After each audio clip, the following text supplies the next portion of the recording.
स्वाभिमानी शेतकरी संगठन के नेता राजू शेट्टी की मांग है कि चीनी मिले गन्ना किसानों को उनकी पहली फसल का 3,200 रुपए का पेमेंट करे। आज जालना के परतूर में बागेश्वरी शुगर फैक्ट्री के सामने शेट्टी की लीडरशिप में स्वाभिमानी शेतकरी संगठन की मीटिंग हुई। शेट्टी ने ये भी मांग की कि बागेश्वरी शुगर फैक्ट्री किसानों का पिछले साल का बकाया FRP अमाउंट किसानों के अकाउंट में ट्रांसफर करे, नहीं तो डिस्ट्रिक्ट कलेक्टर फैक्ट्री की प्रॉपर्टीज सीज करके उसे नीलाम कर दे।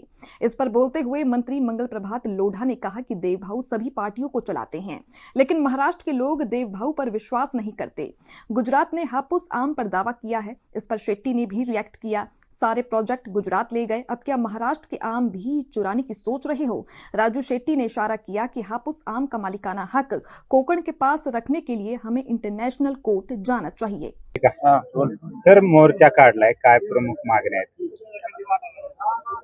या वर्षाची पहिली उचल विना कपात एक रकमी 3200 रुपये मिळावी यासाठी हा मोर्चा आहे।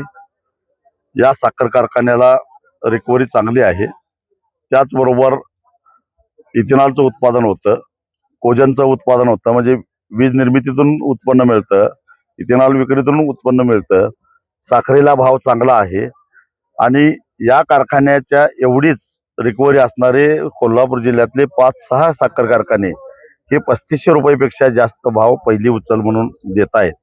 तेव्हा या कारखान्याला 3200 रुपये ही अतिशय नाममात्र अशी उचल आम्ही मागितलेली आहे, ती काही चुकीची नाही आहे। त्यांनी ती द्यावं, अन्यथा आंदोलनाला सामोरं जाण्याची तयारी ठेवावी। त्याचबरोबर मागील वर्षामध्ये त्यांनी जे काय FRPचे तुकडे केले आणि FRP शिल्लक राहिले आहे, मुंबई उच्च न्यायालयानं एप्रिल महिन्यामध्ये दिलेला जो निर्णय आहे त्या निर्णयानुसार 15% व्याजानं ती पैसे शेतकऱ्याला परत द्यायचे आहेत आणि ती रक्कम होते 10,77,00,000 रुपये प्रति टन, साधारणपणे 233 रुपये। ते ताबडतोब शेतकऱ्यांच्या नावावर वर्ग करावेत, अन्यथा ते सरकारी थकबकेदार समजून साखर आयुक्तांनी त्यांच्यावर RRC लागू करावी आणि जिल्हाधिकाऱ्यांनी त्यांची मालमत्ता जप्त करून लिलावात विकून ते पैसे शेतकऱ्यांना द्यावेत कायद्याप्रमाणे, अशी आमची मागणी आहे। आणि ही मागणी घेऊन 13 किंवा 14 तारखेला साखर आयुक्तांना भेटून आम्ही ती RRCची कारवाई करण्यासाठी हे करणार आहोत, भाग पाडणार आहोत।